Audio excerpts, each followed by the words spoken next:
사망아 너의 승리가 어디 있느냐? 사망아 네가 쏘는 것이 어디 있느냐?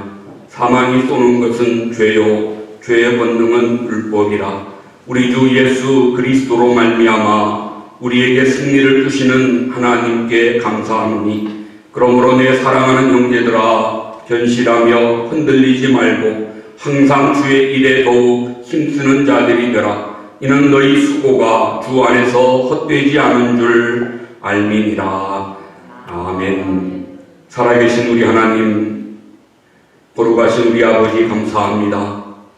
죽음의 권세에서 우리 주 예수님을 다시 살리셔서 오늘 부활의 기쁨과 승리의 찬양을 우리 하나님과 다시 사신 예수님께 올려드리게 하시니 감사합니다. 이 한 시간 우리 가운데 임하셔서 우리의 부활의 찬양과 영광을 받으시고, 참으로 오늘도 부활의 신앙으로 예배하는 모든 성도들의 심령 위에 부활의 기쁨과 부활의 능력과 부활의 소망이 차고 넘치도록 충만케 하여 주시옵소서. 부활은 생명임을 믿사오매 생명의 기쁨과 생명의 약동함이 우리의 심령 속에 새롭게 일어나게 하셔서 하나님 앞에 날마다 더 가까이 나아가는 복된 심령들 되게 하시고, 주시는 귀한 은혜로 세임받아 승리하는 삶을 살아가는 우리 모두 되게 해 주시옵소서. 사랑하는 하나님께서 이 한 시간 우리 가운데 임하시며 우리 예배교회의 은혜를 부어주심에 우리 모두가 이 한 시간의 예배로 참된 기쁨과 참된 복음과 참된 주님의 은혜와 능력을 소유하는 귀한 심령들 다 되도록 역사해 주시옵소서. 예배 시작과 끝을 우리 주님께 의지하오며 부활하신 예수 그리스도의 이름으로 기원하옵나이다. 아멘.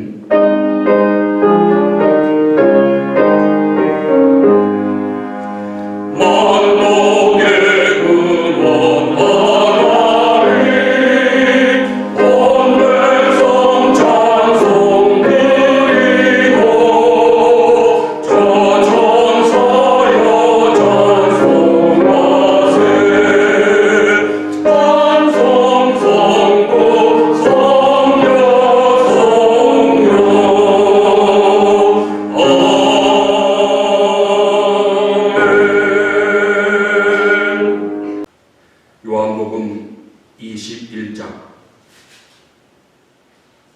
1절로 14절 말씀을 제가 봉독하겠습니다. 그 후에 예수께서 디베라 호수에서 또 제자들에게 자기를 나타내셨으니 나타내신 일은 이러하니라. 시몬 베드로와 디두모라 하는 도마와 갈릴리 가나 사람 나다나엘과 세베대의 아들들과 또 다른 제자 둘이 함께 있더니, 시몬 베드로가 나는 물고기 잡으러 가노라 하니 그들이 우리도 함께 가겠다 하고 나가서 배에 올랐으나 그날 밤에 아무것도 잡지 못하였더니 날이 새어갈 때에 예수께서 바닷가에 서셨으나 제자들이 예수이신 줄 알지 못하는지라. 예수께서 이르시되 얘들아 너희에게 고기가 있느냐? 대답하되 없나이다. 이르시되 그물을 배 오른편에 던지라. 그리하면 잡으리라 하시니 이에 던졌더니 물고기가 많아 그물을 들 수 없더라. 예수께서 사랑하시는 그 제자가 베드로에게 이르되 주님이시라 하니 시몬 베드로가 벗고 있다가 주님이라 하는 말을 듣고 겉옷을 두른 후에 바다로 뛰어내리더라. 다른 제자들은 육지에서 거리가 불과 한 50칸쯤 되므로 작은 배를 타고 물고기 든 그물을 끌고 와서 육지에 올라보니 숯불이 있는데 그 위에 생선이 놓였고 떡도 있더라. 예수께서 이르시되 지금 잡은 생선을 좀 가져오라 하시니 시몬 베드로가 올라가서 그물을 육지에 끌어올리니 가득히 찬 큰 물고기가 153마리나 이같이 많으나 그물이 찢어지지 아니하였더라. 예수께서 이르시되 와서 조반을 먹으라 하시니 제자들이 주님이신 줄을 아는 거로 당신이 누구냐 감히 묻는 자가 없더라. 예수께서 가셔서 떡을 가져다가 그들에게 주시고 생선도 그와 같이 하시니라. 이것은 예수께서 죽은 자 가운데서 살아나신 후에 세 번째로 제자들에게 나타나신 것이라. 아멘. 아멘. 이 시간 하나님께 찬양 드리겠습니다.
아침 하나님이 우리에게 주시는 말씀의 제목은 부활하신 주님과의 새 아침, 부활하신 주님과의 새 아침이란 제목으로 함께 말씀을 나누고자 생각합니다. 부활주일 우리가 예수 다시 사셨네, 우리 모두 기쁨으로 소리 높여 부활의 찬양을 하나님께 드립니다. 찬양한 대로 예수님이 부활하셨습니다. 사망 권세 깨뜨리시고 승리하셨습니다. 부활하신 예수님은 지금도 신령한 몸으로 살아 계시는 걸 믿는 것, 이것이 바로 우리의 부활 신앙이 될 줄로 믿습니다. 부활 신앙은 예수님의 부활하심도 믿지만 동시에 예수님이 부활의 첫 열매가 되셨기에 예수님처럼 우리들도 장차 부활한다, 이것을 믿는 것이 우리 성도들의 부활 신앙입니다. 사실 우리 기독교 신앙의 클라이맥스는 예수님이 다시 사셨다는 이 부활 신앙에 있습니다.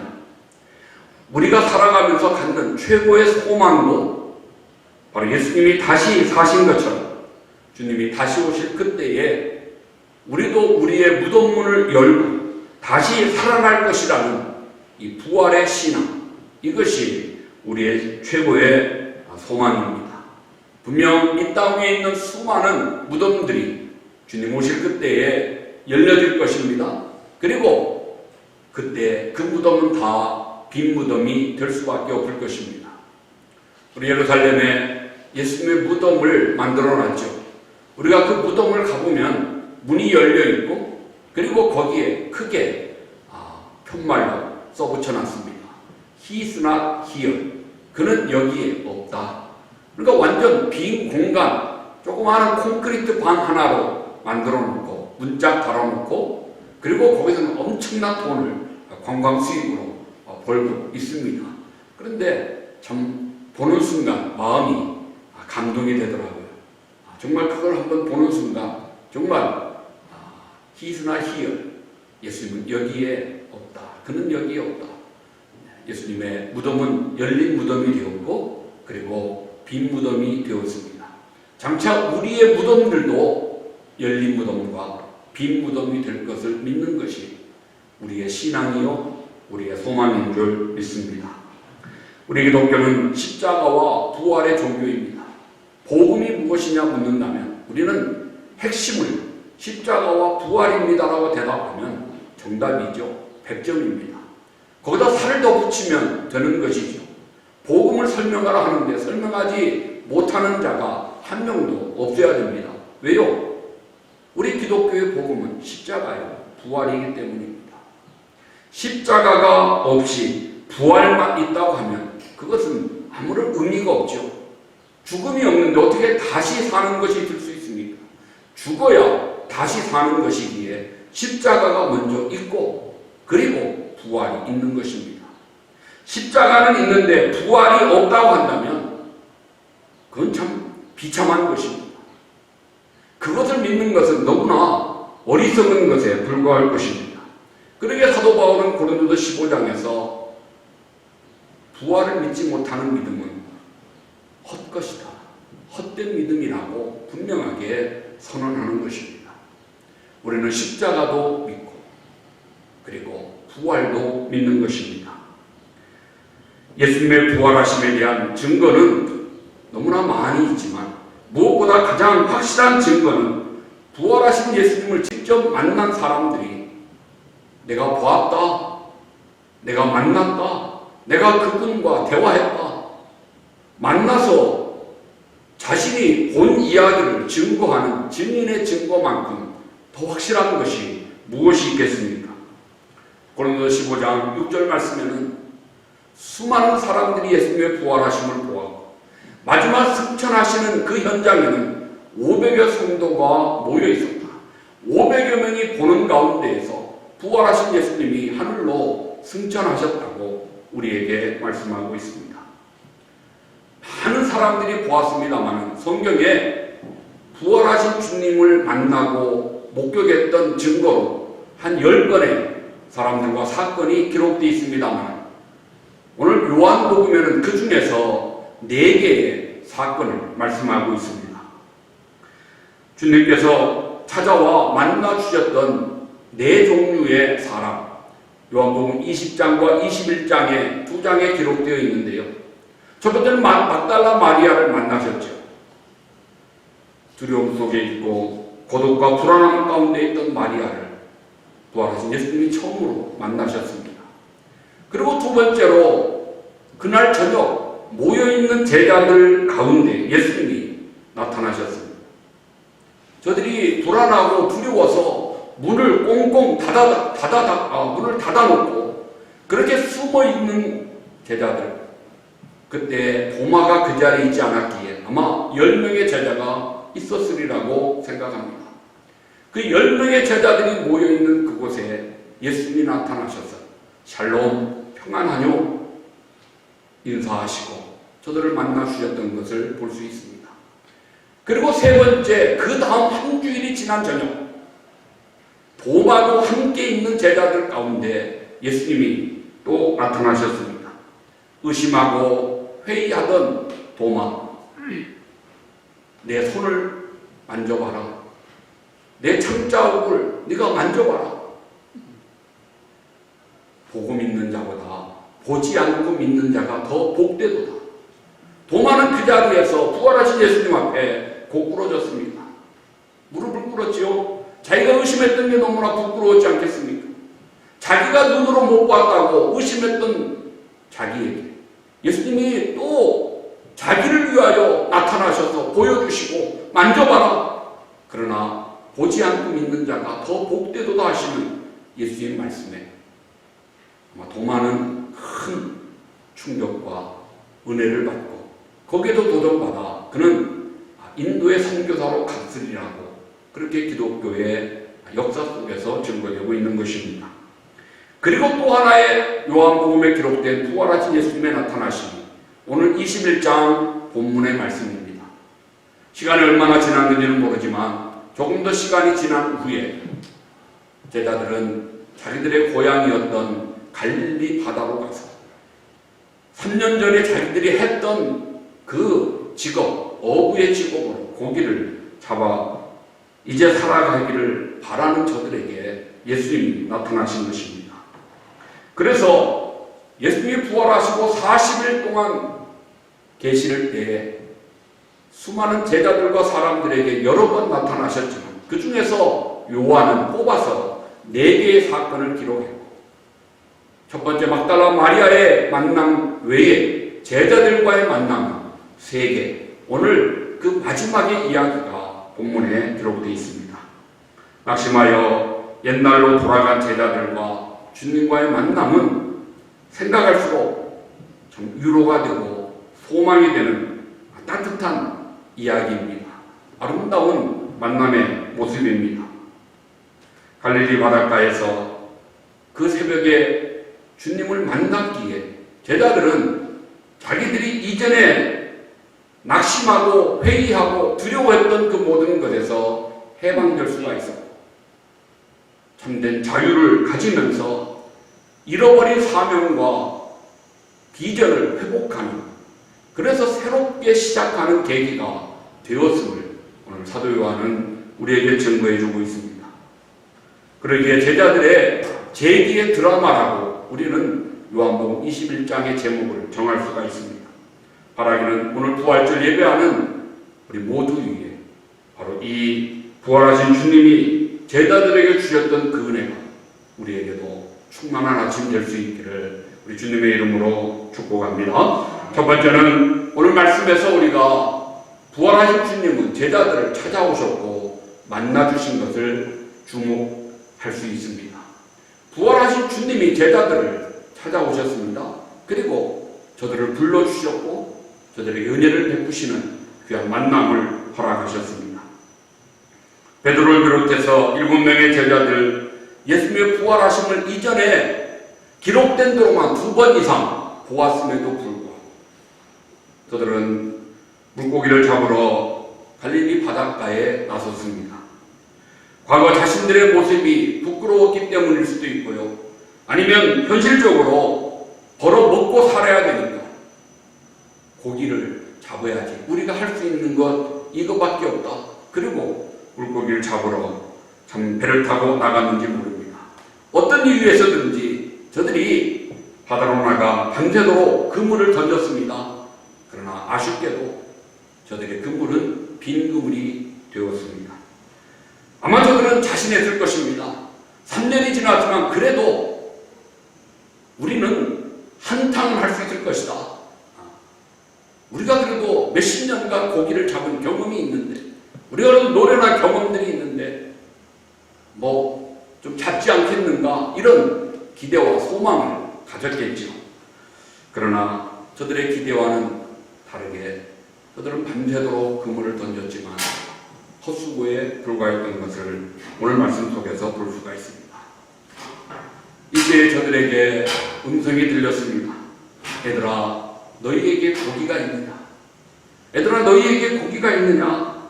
들어보니 귀에 익은 주님의 음성이기에 저들은 그 음성에 놀라움과 위로를 받게 되는 것입니다. 밤새도록 빈 그물을 던지며 헛수고에 지친 제자들을 지켜보시던 주님께서 저들에게 말씀하십니다. 저들을 불러주십니다. 이것이 바로 우리 주님이 우리 보통의 사람들과는 다른 분이라고 하는 것을 증명하는 것입니다. 지난주에도 말씀드렸습니다만 일반적으로 사람들은 실패한 사람보다 성공한 사람 곁에 모입니다.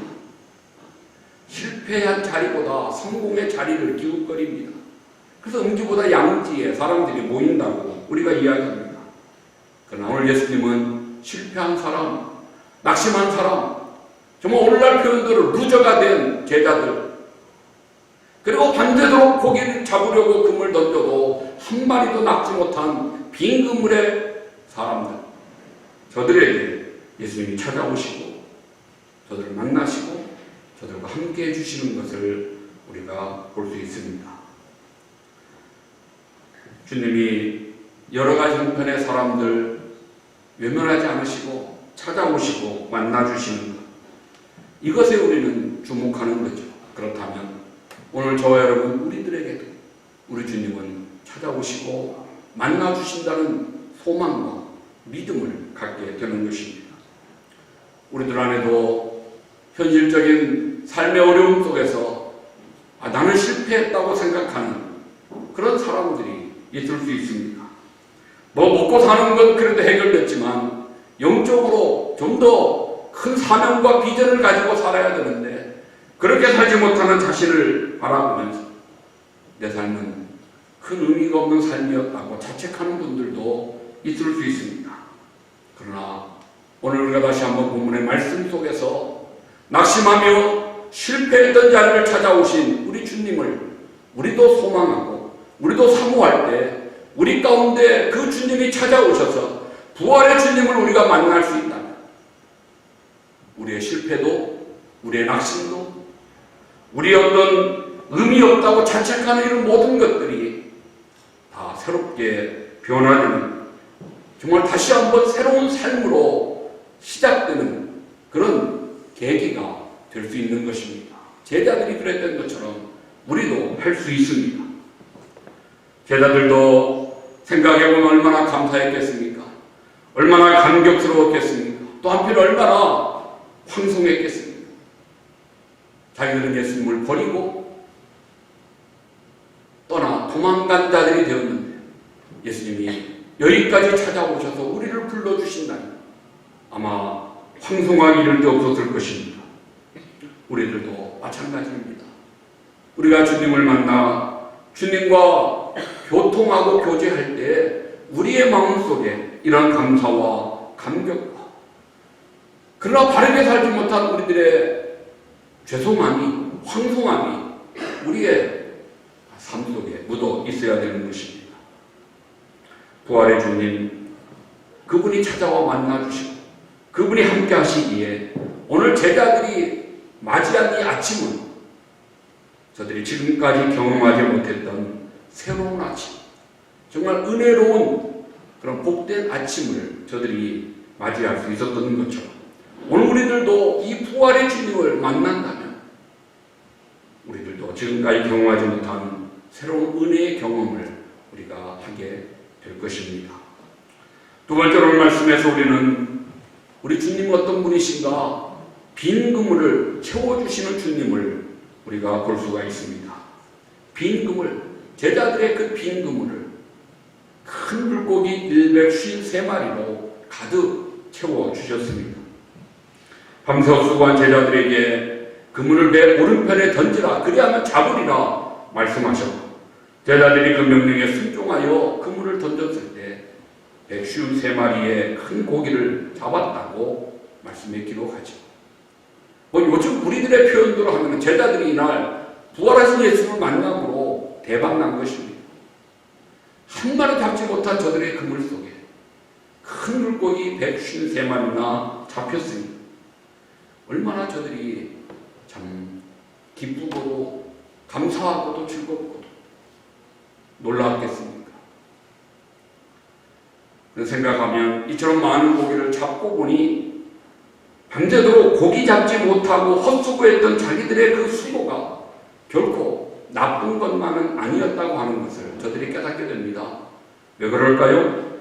여러분, 만약 제자들의 그물에 고기가 가득했다면 예수님이 배 오른편에 그물을 던지라 했을 때 쉽게 순종하지 못했을 것입니다. 지금 가지고 있는, 지금 잡은 것만으로, 내 그물에 채워져 있는 것만으로도 뭐 이만하면 됐다 생각하고 있다고 한다면 그것을 버리고 다시 그물을 던지는 것은 쉽지 않은 일이었을 것입니다. 그러나 저들의 그물이 비어 있었기에 주님이 오른편에 던지라 말씀하실 때 그 명령에 순종할 수 있었습니다. 순종의 결과 저들은 놀라운 기적을 체험하는 그런 축복의 시간이 되었던 것입니다. 그러므로 현재 지금 내 그물에 얼마나 고기가 채워져 있냐, 이것보다 중요한 것이요, 내 삶에서 부활하신 주님을 만나는 것이라는 것입니다. 지금 내 그물에 얼마나 많은 것이 있는가, 그것보다 주님의 음성을 듣고 그 말씀에 믿음으로 순종하는 것이 더 중요하다는 것입니다. 제자들은 말씀으로 빈 그물을 채우시는 주님과 함께 했기에 그 아침이 정말로 경험하지 못했던 새로운 아침을 은혜 가운데 맞이했습니다. 그렇습니다. 오늘 저와 여러분, 우리들의 그물이 설사 비어있다 할지라도 우리는 실망할 필요가 없습니다. 부활하신 주님을 만나 주님의 말씀에 우리가 순종하게 될 때 우리에게도 제자들처럼 153마리의 큰 물고기가 채워지는 그런 풍성한 복이, 그런 은혜가 우리에게도 임할 수 있다는 것, 이것을 우리가 믿고 순종하는 것입니다. 신앙의 삶을 살면서 저는 생각해 봅니다. 고난과 기쁨은 항상 같이 있습니다. 겹쳐옵니다. 그래서 저는 한국에서 이 줄을 꼬았던 새끼줄을 생각해 봅니다. 고난과 기쁨의 줄을 함께 꼬는 것이, 그것이 우리 인생이 아닙니다. 고난이 내게 반드시 축복이라고 우리는 이야기할 수 없고요. 축복이 그것이 항상 내게 끝까지 복이라고 우리는 말할 수 없습니다. 새끼가 꼬아지면 금방금방 바뀌지 않습니까? 우리 인생이 고난과 승리가, 어려움과 기쁨이 항상 교차하는 것입니다. 중요한 것은 고난이 있을지라도, 어려움이 올지라도 그것을 우리가 그것 덕분에, 그것 때문에 승리를 경험하게 되면 고난이 우리에게 축복이 있는 거죠. 이스라엘 백성들 광야의 삶을 우리는 인생으로 비유하는데요. 이스라엘 백성들이 광야에 들어갈 때 처음 만난 어려움이 무엇입니까? 홍해를 만났습니다. 홍해가 저들에게 없었다면 홍해가 가르는 기적을, 그 하나님의 능력을 저들이 어찌 경험할 수 있었겠습니까? 홍해가 있었기에 홍해를 가르시는 하나님의 능력과 그 하나님의 역사를 저들은 눈으로 생생하게 목격할 수 있었던 것입니다. 광야에 들어가 3일길을 걸어 물이 없어 갈증을 경험하죠. 그 갈증 속에 원망하는 자, 불평하는 자 생깁니다. 그러나 그 갈증으로 인해서 하나님께 기도하여 반석에 생수가 터지는, 배고픔이 있어 하나님이 만나를 주시는 그런 놀라운 기적을 경험하는 것입니다.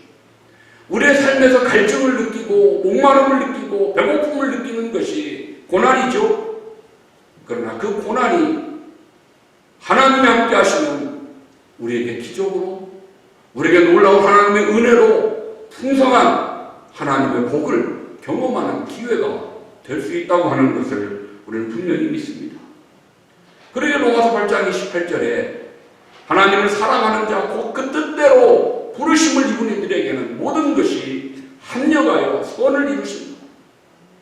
고난까지도, 어려움까지도, 우리의 빈곤함까지도 하나님은 바꾸어 우리에게 승리와 기적의 은혜의 경험으로 축복해 주신다는 것입니다. 또 하나 오늘 말씀에서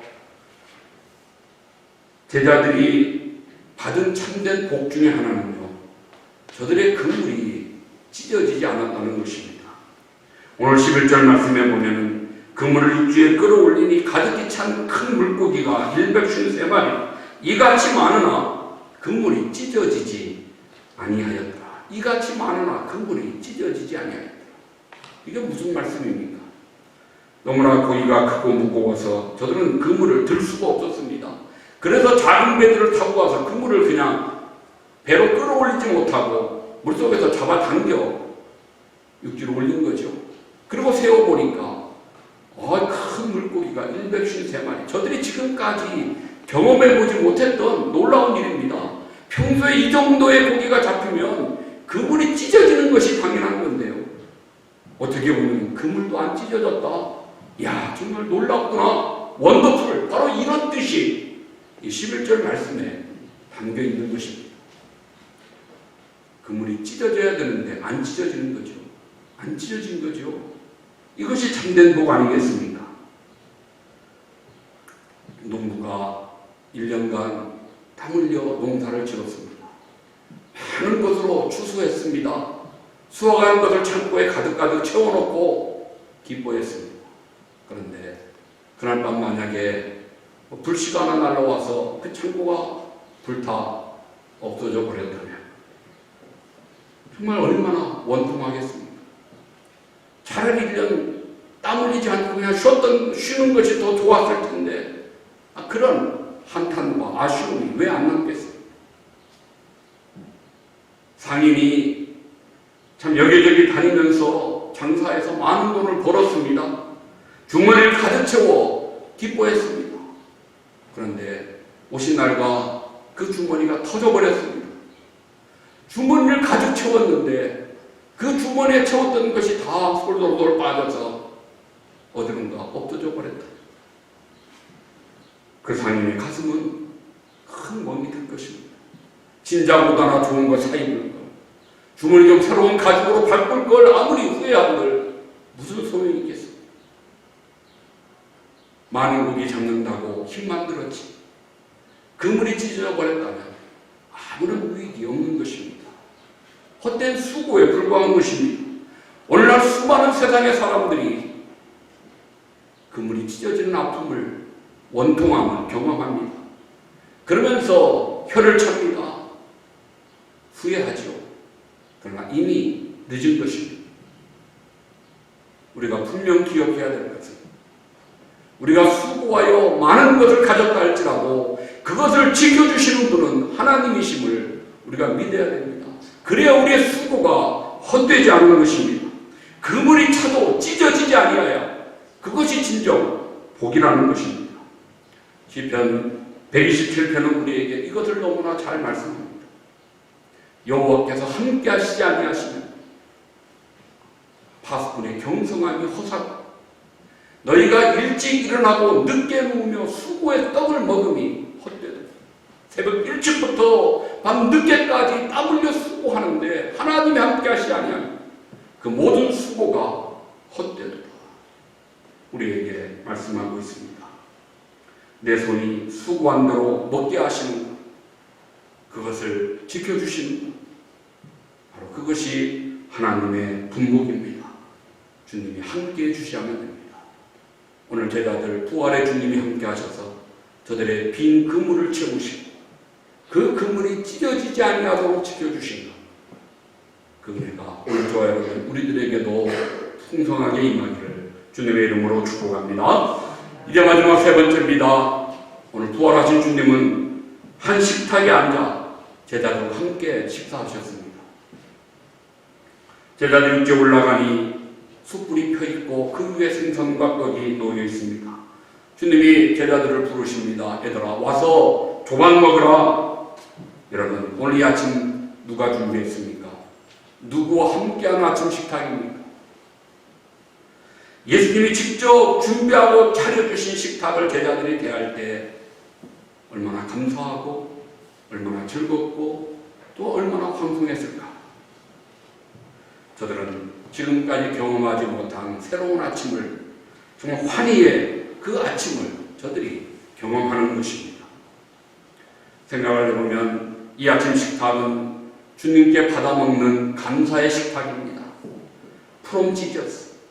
자기들이 수고하고 자기들의 재주로 이렇게 모은 것이 아니고 주님이 채워주신 그물의 고기로 주님이 요리하시고 주님이 상을 차리셔서 불러 앉게 하실 때, 그래서 주님 함께 먹는 그 아침 제자들의 마음에 한량없는 감사가 넘쳐들 것입니다.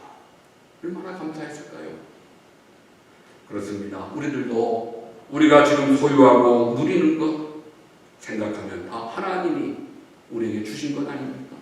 생명도 건강도 또 우리의 어떤 물질도 우리의 능력도 우리의 가족도 이 모든 것은 다 하나님이 우리에게 주신 것입니다.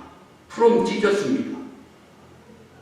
그러기에 우리는 날마다 생활 속에서 주님이 우리에게 주신 것으로 인해서 감사하고 기뻐하는 이런 믿음의 삶이 되어야 하는 것입니다. 아울러 이 아침 식탁은 주님과 함께 먹는 즐거움의 식탁이었습니다. With Jesus. 주님과 함께 식탁에 앉았습니다. 주님과 함께 먹을 수 있는 것, 그것은 무엇으로도 설명할 수 없는 큰 즐거움의 식탁이 되었습니다. 왜 그랬을까? 제자들이 특별히도 6월절 만찬 후에 이제 다시 주님과 식사를 할 때 6월절 만찬 생각나지 않았을까요? 그때 그들 앞에서, 그들은 예수님 앞에서 우리는 주님을 버리지 않겠습니다라고 호언장담했는데 실상은 예수님 버리고 다 도망갔었기에 실패했던 저들 책망과 꾸중을 받은, 책망과 꾸중을 참 기다리고 있는데 오히려 예수님이 식탁을 차려주시고 함께 먹을 때에 주님의 용서하심을 저들은 느꼈을 것이고 주님의 사랑을 저들은 경험하게 되었습니다. 그래서 깨달으면서 용서받은 자로서의 즐거움이, 용서받은 자로서의 평안함이 저들의 심령 속에 자꾸 넘친 것입니다. 우리들도 우리의 식사, 우리의 생활 중에 주님이 함께 하심을 믿는다면 이런 즐거움을 가질 수 있습니다.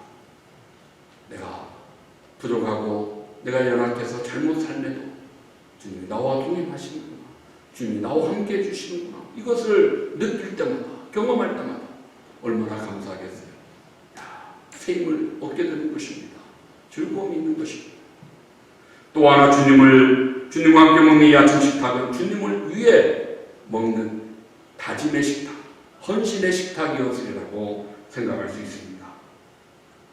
그냥 배고파서 먹는 한 끼의 식사였다면 의미 없는 식탁이 되었겠지만 오늘 갈릴리 바닷가에서 주님이 차려준 그 식탁은 주님께서 저들에게 다시 한번 새로운 사명의 길을 걸어가기를 바라는, 소원하는 그 마음이, 예수님의 그 마음이 저들에게 전달되었을 것입니다. 그래서 우리가 이렇게 이거 먹고는 다시 실패의 자리를 기웃거리지 않고 주님이 우리에게 명령하셨던 그 명령과 사명대로 헌신의 삶을 살아야 되겠다고 다짐하면서 그렇게 저들은 그 아침을 먹었을 것입니다.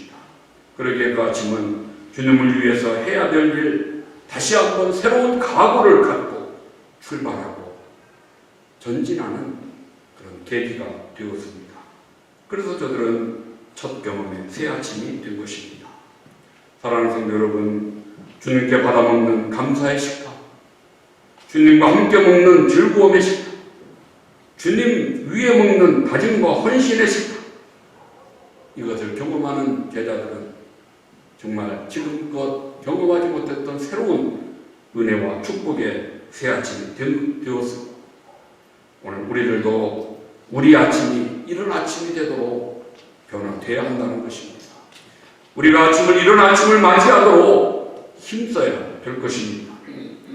감사함이 있고 즐거움이 있고 오늘도 내가 주님 위해 살아야지 이런 결심과 다짐으로 시작하는 그런 하루하루의 아침이 될 수 있다. 우리의 삶이 정말 날마다 새로운 경험의 그런 시작과 그런 복이 될 줄로 믿습니다. 시편 90편 14절에 모세는 자기 일생을 돌아보면서 이렇게 기록을 남겼습니다. 내 인생이 기쁘고 즐거웠던 이유는 새벽마다 주의 인자로 나를 만족해 하셨기 때문이라고 말씀합니다. 내 인생이 즐거웠고 내 인생에 참으로 기쁨이 있었던 것은 새벽마다 내가 주님 앞에 나아갈 때 주님이 그 인자하심으로 나를 만족해 하셨다. 그래서 내 인생은 즐거웠다고 그렇게 고백하는 것입니다. 오늘 모세의 고백이 사랑하는 성도 여러분, 저와 여러분 우리들의 고백 될 수 있기를 주님의 이름으로 축복합니다. 말씀을 맺겠습니다. 오늘 부활의 날, 부활의 주님을 우리가 찬양하면서 다시 한번 그 주님은 어제나 오늘이나 영원토록 동일하신 분임을 우리가 믿습니다. 제자들을 찾아가 만나주신 것처럼 저들의 빈 그물을 채워주신 것처럼 저들과 함께 식사하며 새로운 다짐으로 인도하셨던 것처럼 그분은 오늘 우리들에게도 같은 은혜, 같은 역사를 이루어 주실 것입니다. 우리가 실패했습니까? 낙심이 되고 있습니까? 인생에 큰 재미가 없다고 생각하십니까? 여기서 끝나는 것이 아니고 어제 우리의 실패를 덮어주시고 오늘 우리의 인생의 새로운 가치를 회복시켜 주시는 부활의 주님을 만나 주님과 함께 하루하루 새 아침을 맞이할 때 우리에게는 환희와 생명의 복이 임하게 될 것이고 그 복을 누리면서 그 복을 증거하는 부활의 증인으로 살아갈 때 하나님 앞에 더 큰 영광 올려드리는 쓰임이 있게 될 줄로 믿습니다. 이런 은혜가 우리 안에 날마다 더하시기를 부활하신 주님의 이름으로 축복합니다. 아멘. 하나님 아버지 감사합니다. 부활의 주님을 찬양합니다. 오늘 부활하신 주님이 제자들을 만나시고 저들의 헛수고의 그 밤을 위로하시면서 빈 그물을 채우신 주님의 사랑 우리가 감사합니다.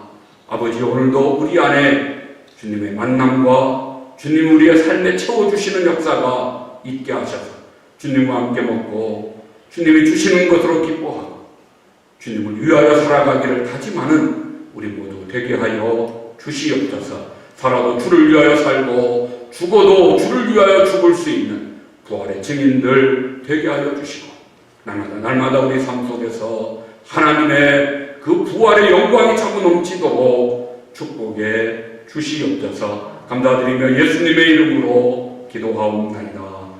아멘.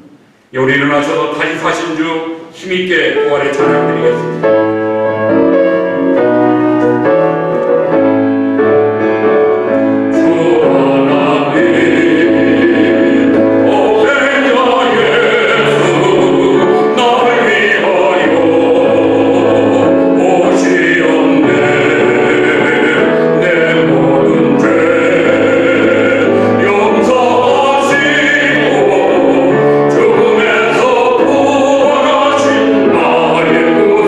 주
십자가에 죽으시고 약속하신 대로 다시 사신 부활의 우리 구주 예수 그리스도의 은혜와 죽음에서 살려 우리에게 영원한 생명 주시는 하나님 우리 아버지의 그 놀라우신 사랑하심과 오늘도 십자가와 부활의 복음과 진리를 우리 안에 믿고 아멘 하게 하시는 성령 하나님의 교통하심이 부활의 아침 기쁨으로 부활의 주님을 찬양하며 부활의 주님과 함께 소망 가운데 승리하며 살기를 소원하며 기도하는 사랑하는 모든 성도들 심령 위에 가정 위에 자녀들 위해 성업 위에 기도하는 제목들 위에 핏값으로 사고 세우신 주님의 몸된 교회 위에 이제로 영원토록 함께 있을지어다.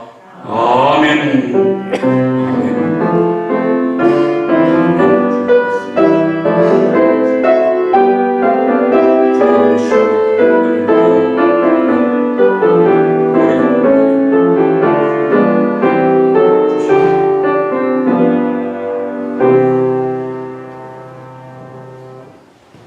할렐루야, 감사합니다. 부활의 기쁨으로 승리하시는 한 주 되시기를 바라고